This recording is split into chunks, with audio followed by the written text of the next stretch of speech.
Hello, let this question. A gas thermometer is used as a standard thermometer for a measurement of temperature. When the gas container of the thermometer is immersed in water and the triple point of water is 273.16 Kelvin, the pressure in the gas thermometer reads 3 into 10 to the power 4 Newton per meter square. When the gas container of the same thermometer is immersed in another system, the gas pressure reads 3.5 into 10 to the power 4 Newton per meter square. The temperature of this system therefore degree Celsius. आइए बेटा, हमें question में बहुत ही specially बात बताई गई है कि गैस का थर्मामीटर है, ये एक स्टैंडर्ड थर्मामीटर है बेटा, हमारे पास मेजर करता है टेम्परेचर यूज करने में। और gas container of the thermometer is immerse in water में उसको मेजर करते हैं, तो वाटर टेम्परेचर पता है और प्रेशर पता है बेटा। हमें इनिशियली प्रेशर पता है कि कितना है 3 इंटू 10 की पावर 4 है, और जब हम टेम्परेचर मेजर करते हैं उससे वो आपके पास 273.16 केल्विन का टेम्परेचर है। फिर when the gas container at the same thermometer is immerse in another system में उसको जब इमर्स करते हो वाटर के अलावा, तो प्रेशर आपका चेंज हो जाता है। और प्रेशर कितना चेंज हो जाता है बेटा? 3.5 इंटू 10 की पावर 4 न्यूटन पर मीटर स्क्वायर रहता है।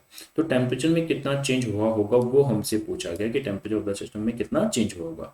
तो बेटा अगर हम यहाँ पे ध्यान से देखें तो इस वाले गैस में जो थर्मामीटर वाले गैसेज होते हैं इनमें वॉल्यूम हमेशा कांस्टेंट रहता है क्योंकि मरकरी फिक्स होती है। तो अगर वॉल्यूम कांस्टेंट है तो हम एक बात बोल सकते हैं कि प्रेशर डायरेक्टली प्रोपोर्शनल टेम्परेचर होगा। तो अगर मैं बोल सकते हैं तो P1 अपॉन P2 को हम लिख सकते हैं T1 अपॉन T2 लिखा जा सकता है।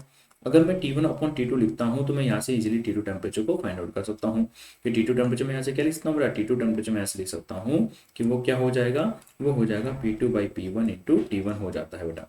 अगर P2 प्रेशर को देखें तो P2 प्रेशर कितना है 3.5 इंटू 10 की पावर 4 है। P1 प्रेशर को देखें तो P1 प्रेशर कितना है 3 इंटू 10 की पावर 4 है।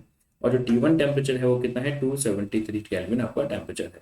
इसको सॉल्व करने पर जो T2 टेम्परेचर बेटा वो हमारे पास लगभग 318.68 केल्विन हमारे पास आ जाता है। हमने यहाँ से टेम्परेचर कैलकुलेट कर लिया कि 318.68 केल्विन आ रहा है। इस फॉर से P2 वैल्यू पुट करा, P1 का वैल्यू पुट करा और टेम्परेचर वैल्यू पुट करा कि 273 है बेटा, 273 है बेटा। इसको पुट करने के बाद हमारे पास ये टेम्परेचर इतना आ जाता है।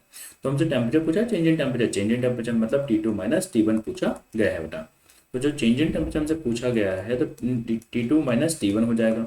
और T2 कितना आ रहा है बेटा? वो हमारे पास 318.68 केल्विन आ रहा है। और T1 कितना था? 273.16 केल्विन था बेटा।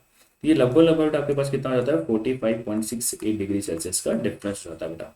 और यही हमसे पूछा गया था कि चेंज इन टेम्परेचर क्या होगा, तो हम बोलेंगे कि 45.68 डिग्री सेल्सियस के आपके आसपास आपका आंसर हो जाएगा बेटा। ओके बेटा, तो हमने इस क्वेश्चन का बहुत ही इजी से फाइंड आउट कर लिया। हमने प्रेशर डायरेक्टिव टेम्परेचर का रिलेशन लगाया, इससे T2 टेम्परेचर मिला, तो आपको T2 टेम्परेचर मिलने से चेंज इन टेम्परेचर बहुत ही इजीली फाइंड आउट हो जाता है बेटा। ओके बेटा, थैंक यू।